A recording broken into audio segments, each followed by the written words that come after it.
Serpent, Scion by Orphan Account. Read by Kaiinbed. Chapter 7 Teary Eyes. Are you also going to ride this train? And are you going to feel more comfortable if I accompanied you? Harry runs his fingers through his hair anxiously. He looks around, eyeing the platform 9 3/4 cautiously.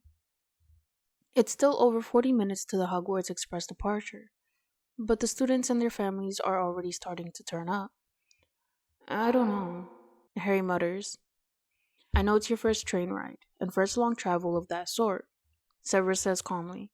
There is nothing to be embarrassed about if you don't want to do this alone. How do you usually get to Hogwarts? I can apparate to Hogsmeade. It's a small village right next to the school. Or use the Flu network, getting directly to my office. And I can't make use of either of these because of the old coot's stupid whim? Harry hisses through clenched teeth. Severus looks at him apologetically.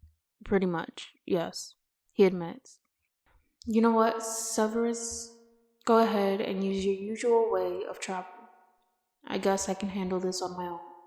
Severus looks at the boy hesitantly. Are you sure? He asks. Harry looks around. At this point, the platform gets almost crowded. Students of various ages and backgrounds, most of them with large trunks on luggage trolleys, gather close to the steam engine train and bid farewell to their parents and younger siblings. Both Harry and Severus receive some odd looks. Severus for being obviously recognized as one of the teachers. Harry for being filthy, greasy-haired, and swashbucklingly dressed. Yes, the boy says firmly. There's no reason for you to partake in this three-ring circus. Besides, these are just some posh kids. Nobody I cannot handle. And Grassy is with me. He indicates the largest chest pocket of his leather jacket, where Grassnake sleeps curled up. Severus nods. If you need any help, I'll be all right. Well then, Harry. See you at Hogwarts. Harry smiles. See you, Severus. Severus decides to use the Flu network to get to Hogwarts, rather than to apparate. There is a small fee that must be paid for using the public Flu fireplace on King's Cross, but the major advantage of it, taking Severus directly to the fireplace in his Hogwarts office, makes it worth spending the money. Apparating to Hogsmeade means a long trip up the hill to the castle, as well as the necessity to walk through Hogwarts entrance hall and down the stairs, which would make an accidental encounter with the headmaster more than possible. Severus would rather pass on that. A handful of Flu powder, an outburst of lime green flames, and Severus finds himself in his office. He draws his wand to cast some refreshing and cleansing spells. The room is a little bit stuffy and dusty after 2 months of not being used. He pulls his shrunken suitcase out of his pocket and unshrinks it. Unpacking his books, potion ingredients, and spare clothes, he suddenly hears a violent knocking at the door. Albus Dumbledore storms into the office without invitation, looking daggers at Severus. Snape feels an ice-cold cramp in his stomach. What in the world? Where's the chosen one? Dumbledore asks in a deceivingly calm voice, without any introductions. He's at the train, just like you.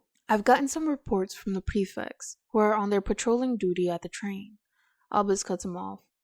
Apparently there are some problems with the boy. Severus barely resists the temptation to ask, what did you expect? He bites back his tongue, seeing Dumbledore's face, pale and winced in anger. Albus pulls a small orb out of his pocket. This is a port key, which is going to take you straight to Hogwarts Express, he says slowly, clearly desperate to keep a calm voice. Off you go, Severus. He tosses the orb at Snape, and the young man catches it instinctively. A flashing light blinds Severus's eyes, and a high-frequency noise deafens him for a couple of seconds. The next thing he sees is the long train carriage of the Hogwarts Express. A rhythmical drumming sound of the train's wheels on the rails resounds around him. Damn you, Dumbledore. Severus thinks to himself, walking along the carriage. He feels a little dizzy after the unexpected port key. Suddenly he freezes, hearing an excruciating scream. Somebody is crying out loud, uncontrollably and desperately, like under some kind of nightmarish torture. Something horrible must have happened. Severus, with his heart pounding, rushes along the carriage towards the source of the screams. A large group of students are gathered in front of one of the compartments near the engine. They are encircling the person, or people, who's making these deafening, agonizing sounds. "Step aside!" Snape growls loudly, fighting his way through the crowding students. Having squeezed through, he gasps. The Weasley twins, Fred and George, are lying on the floor with their faces hidden in their hands, crying out in pain. Through their outstretched fingers, Severus can see that the boys' cheeks and foreheads are all covered in horribly looking, oozing blisters. The blisters seem to be growing bigger and more painful with each second. The twins' elder brother, Prefect Percy Weasley, stands upon them helpless and horrified. The other prefects, Flint and Clearwater, are also present on the spot. Nobody seems to know how to react. Snape sighs and kneels next to the writhing, screaming boys. "Take your hands off your face," he says harshly to the boy who happens to be closer. Fred or George, Merlin knows which one. The Weasley, at this point not only screaming but also downright sobbing, slowly lowers his hands, revealing his face. Snape gasps loudly.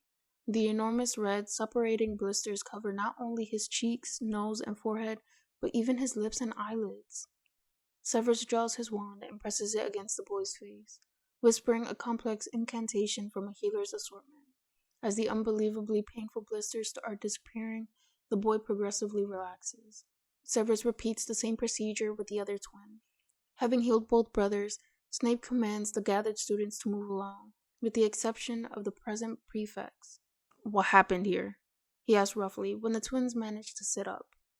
Flint, Clearwater, and the three Weasleys start talking all at the same time. "Silence!" Snape growls. "One person at a time. Flint, you start." Marcus Flint, a tall, broad-shouldered Quidditch player, clears his throat. "Professor, as you can already tell, the Weasleys have put themselves into trouble again," he says. No, we haven't. Fred and George protest in unison. "Professor Snape, my brothers were pulling some kind of prank on the freshmen, I admit that, but it doesn't justify this. They were attacked so violently, it must have been some kind of dark spell," Percy says, looking at Snape with wide, round eyes. Snape raises his eyebrow. "Pranks on the freshmen. Which freshmen?" he asks. "All of them," Fred or George says apologetically. "We pull pranks on the first years each year. This is kind of our tradition, rite of passage for these kids," the other twin confesses. "Nothing harmful. Some bewitched candy, some whamming powder," the first twin explains. "Some fake spiders, some whoopee cushions," the other adds. "But never have we been so violently attacked for our pranks. By nobody, let alone a freshman. We didn't actually do anything to this boy. We entered his compartment, and he gave us a signal to leave, but we entered anyway. And next thing we know, we're lying here in this indescribable pain. I've never experienced so much pain in my life, and as a beater, I've gotten my deal of bludger injuries." Severus sighs. "Where is the freshman who hexed you?" he asks coldly. Percy Weasley gasps. "Hexed? Professor, I think the word cursed would be much more accurate. That definitely was a very dark spell," he says in his usual exalted tone. "Yes, it was, and maybe it will finally teach these two dunderheads not to pull their harmless pranks on the first years." Snape snaps. "The new environment is terrifying enough for these children. There is no need to bully them. At Hogwarts, we do not cultivate rites of passage. I'm asking for the last time, where is the boy?" "He locked himself up in this compartment." One of the twins indicate the door behind Severus's back. "I hope you are going to hold him accountable for what he did," Percy adds, apparently outraged. "Weasley, take your younger brothers back to their compartment," Snape says to Percy, disregarding his last remark. "Flint, Clearwater, you two are dismissed." Severus waits until the 5 teenagers disappear from the carriage into their compartments. Only then, he quietly knocks at the sliding door. "Harry," he says softly, "open up. It's me, Severus." Snape notices that the compartment door is not only locked, but also sealed up with a mysterious black substance, reminding Severus of an industrial tar. He hears Harry hissing an incantation inside, and the weird smudge melts down, letting Severus open the door. "What spell did you use to seal the door up?" he asked curiously, entering the compartment. "A parcel magic spell," Harry answers calmly. Snape looks at the boy. He's comfortably leaning back on his seat, and his feet are kicked up on the seat in front of him. Grass Snake is sleeping, curled up next to him. "There are indeed some annoying kids you have in this school," Harry mutters lazily. "What exactly has happened?" Severus asks. "These two redheads stormed into my compartment asking me if I was a freshman, because they were looking for freshmen to say hello. I told them to get lost, and I made myself pretty clear, I think. The redheads refused to leave, so I knocked them down and gave them some special treatment reserved for the uninvited strangers." "What is the spell you've used on them?" Severus asked, mildly impressed. "A parcel magic spell." "Pretty painful, ain't it?" Snape mutters. "Painful and humiliating, but harmless, just like the pranks they pulled on the freshmen," Harry says. It's mind-blowing that nobody else is standing up to them. Severus takes a seat next to Grassy. "Well, the Weasley twins usually manage to get away with their antics," he admits. "Nobody stands up to them, because nobody really thinks about the consequences of their mischief.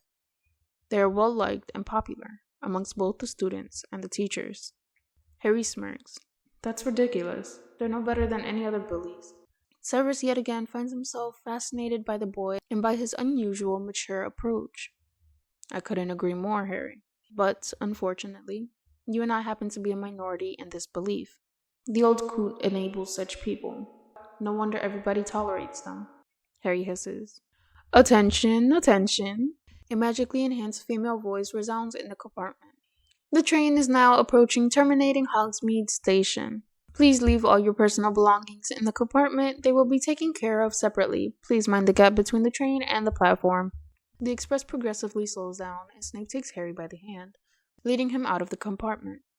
He wants them to be the first ones to leave the train, not willing to expose the boy to any more contact with his fellow students than absolutely necessary. He decides to let him skip the boat ride across the Black Lake. First years, over here." Severus hears Hagrid's growling voice right after stepping onto the platform. Harry shoots his guardian a questioning look. "Not you," Snape says reassuringly. "It's a local tradition to organize a boat ride to the castle for our freshmen on their first night at the school."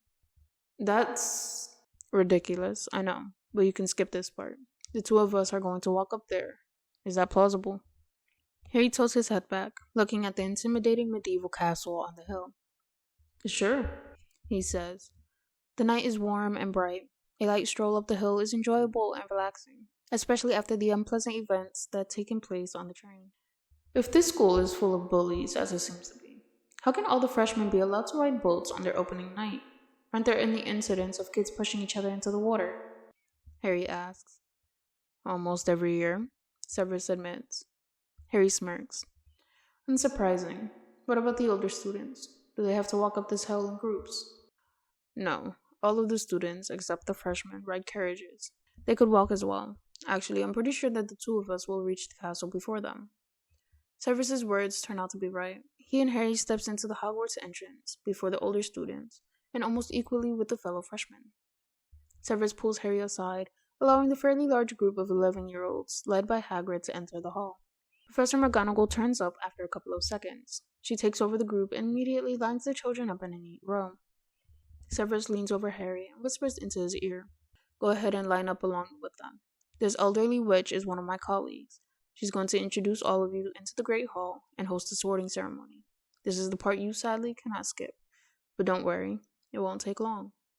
Harry nods apprehensively, approaches the line, and stands next to a tall, brown-haired boy. Severus reluctantly leaves his protégé and heads towards the Great Hall. Passing by McGonagall, he nods curtly at her. The old witch shoots him a questioning look, which he decides to disregard. Much to Severus's relief, the headmaster, unlike the majority of the faculty, is still not present in the Great Hall. Snape has a chance to peacefully take his usual seat at the head table. Noise and commotion fill in the enormous room after a couple of minutes, when almost 1,000 students, aged from 12 to 17, start flooding into the Great Hall. 4 long dining tables are assigned to the 4 houses, and the students take their seats according to their affiliation. As soon as the older students settle down, McGonagall steps in, leading their younger counterparts across the hall. Everybody goes silent. when the elderly witch lines the excited freshman up in front of the sorting hat stool and starts explaining what the sorting ceremony is based on. Severus's lips curl into a smile when he sees how much Harry stands out from the group. All of the other first years are dressed in black school robes on top of spotless white shirts, vest, and ties.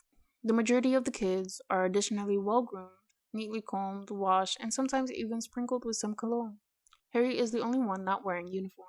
His long greasy hair and a thick layer of congealed dirt on his face and hands are apparently off-putting. The boy standing next to him keeps a couple of feet of distance between them. It doesn't seem to bother the young chosen one at all. Unlike the majority of newcomers, anxious and uptight, Harry has his hands in his jacket's pocket, looking rather bored. Mind if I take the seat next to you for tonight's feast, Severus? Snape budges at Dumbledore's sickeningly sweet voice right next to his ear. Not at all, Headmaster. He mutters quietly, moving slightly aside in his chair. He can feel himself starting to sweat. You know, Severus, Albus starts in a deceivingly conversational tone. I've been seriously considering excluding the young chosen one from the sorting ceremony, thereby assigning him to Gryffindor by default.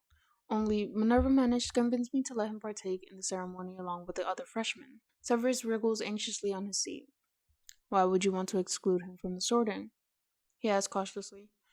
The ceremony is compulsory for all newcomers, isn't it? Yes, it is, Albus says viciously.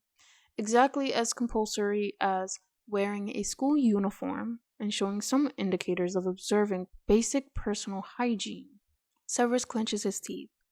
You were supposed to make him more well-adjusted throughout these 3 weeks, Severus.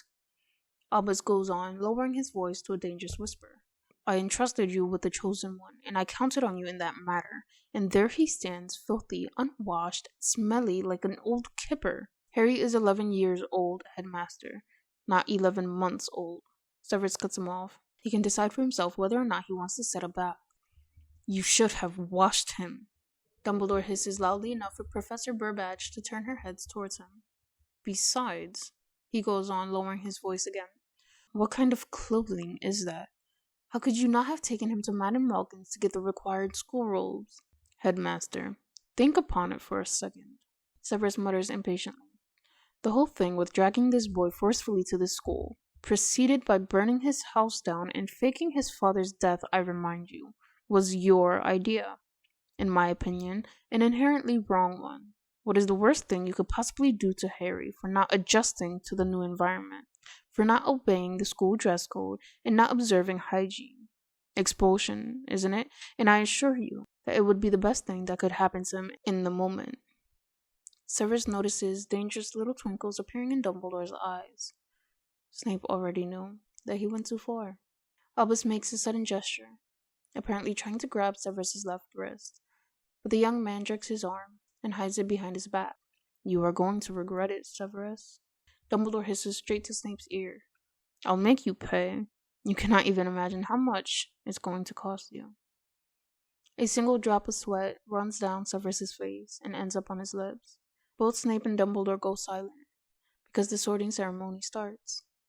McGonagall begins to read names from a list. Bones Susan?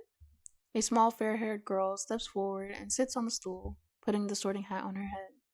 Hufflepuff, the hat yells out loud, and an applause resounds. Boots Harry. Ravenclaw. Albus leans over Snape again. Well, in case of the chosen one, the hat won't have any choice, he hisses. I allowed the boy to partake in the ceremony, but he has to end up in Gryffindor anyway. It's an important part of my plan. I've asked the hat not to consider any other options in his case.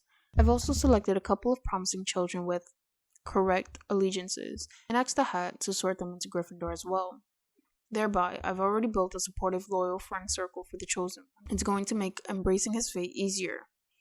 Only this much I could do at this point. Hope it's going to make up for this disgusting act of sabotage you had committed to undermine my plan.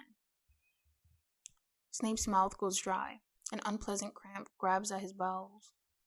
You rigged the sorting? He asked in disbelief. That's against the will of our founders. You cannot... Gaunt, Harry! Dumbledore's eyes become big and round when Harry steps forward with his hands in his pockets and sits on the stool, putting the sorting hat on. Gaunt!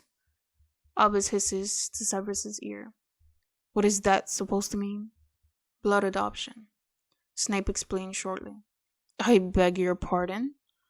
Slytherin, the hat yells. No! Dumbledore growls in a horrifying, deafening voice, bolting upright. Eyes of over 1,000 students and teachers focus on the elderly headmaster. Snape freezes. Harry casually takes the hat off and puts it back on his stool. Forgive me, Albus, but this boy, not only does he share the blood of Salazar, but he is a personification of everything that Salazar used to value. I would have offended Slytherin's memory if I sorted the boy elsewhere. The hat speaks in its far-reaching deep voice.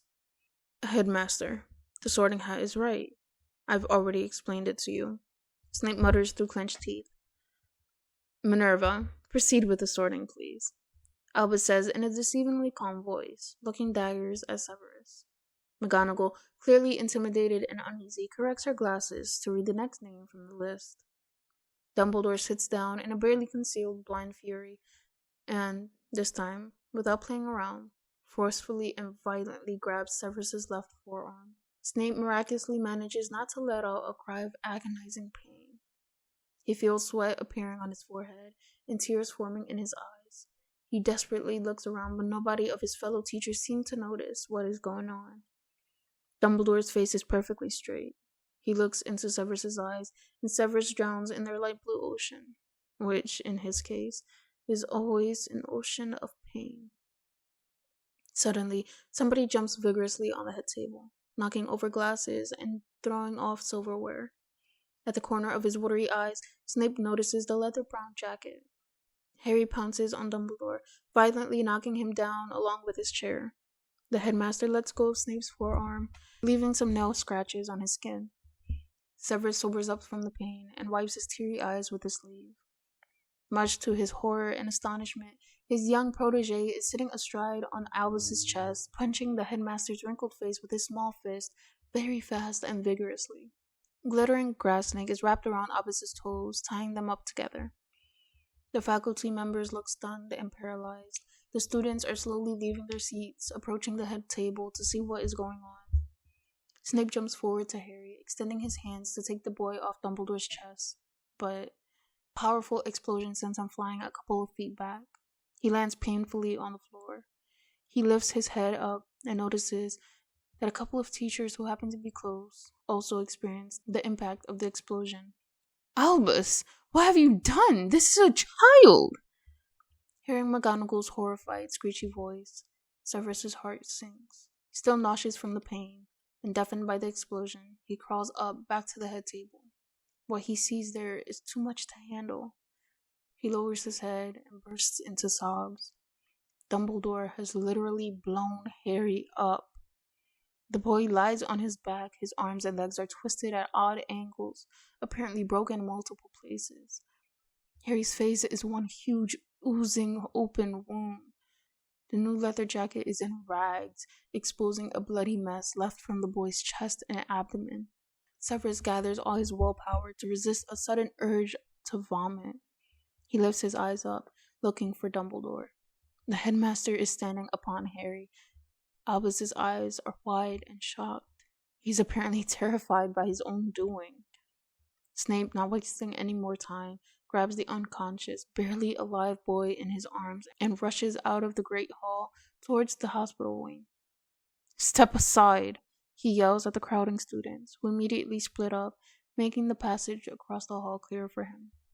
Snape cuddles the severely injured boy to his chest and sighs with relief, feeling a weak but regular heartbeat.